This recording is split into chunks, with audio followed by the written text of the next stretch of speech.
আল্লাহ তাআলার দরবারে দোয়া করি, আল্লাহ তাআলা যুগে যুগে প্রতিদিন যেন এই জাতির মধ্যে এই ধরনের বীর সন্তান পয়দা করেন, যারা জাতির পাহারাদার হিসেবে কাজ করবে।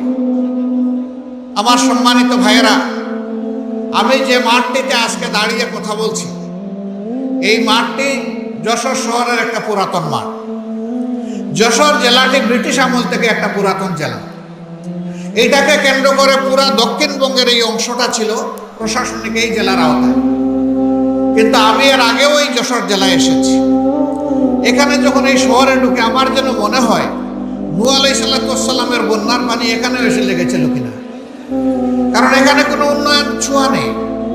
একটা পুরাতন জেলা, তার তো চেহারা এতদিনে পাল্টে যাওয়ার কথা, কিন্তু জেলাটা অবহেলিত হয়ে আছে কেন? এটা কি বাংলাদেশের অংশ নয়? যশোর জেলার কি বাংলাদেশের উন্নয়নে কোনো অবদান নেই? যদি তাই হয়ে থাকে তাহলে তারা কেন তাদের ন্যায্য অধিকারটা পাচ্ছেন না?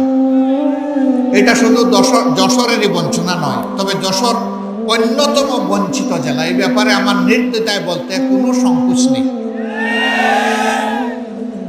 হ্যাঁ, এখানে মেডিকেল কলেজ হয়েছে, একটা বিজ্ঞান প্রযুক্তি বিশ্ববিদ্যালয় হয়েছে, এখানে আরো অনেক কিছু হওয়া প্রয়োজন।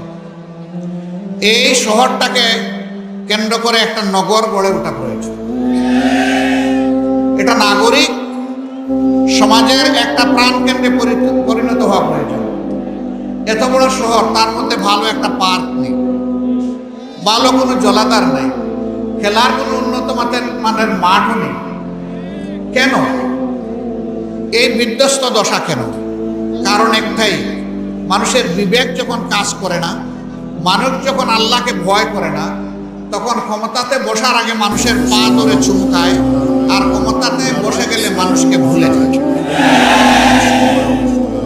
তখন নিয়ত করে যে 5 বছর পরে আরেকবার পা ছুঁয়ে নেবে, মাঝখানটা মালিক আমি আর তোমরা সবাই ভাড়াটি।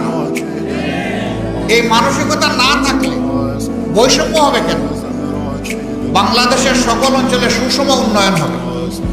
তবে হ্যাঁ, উন্নয়নের জন্য একটা উন্নত মন লাগে, একটা পরিচ্ছন্ন মানসিকতা লাগে। সারা দেশকে চোখে এবং অন্তরে ধারণ করতে হয়। নিজের জন্মস্থানকে আলাদাভাবে দেখতে হয় না। জন্মস্থানের অধিকার জন্মস্থান পাবে, আমার যে জেলায় বাড়ি হোক। কিন্তু যদি আল্লাহ তাআলা এই দেশ পরিচালনার দায়িত্ব কাউকে দেয়, তাহলে সারা দেশই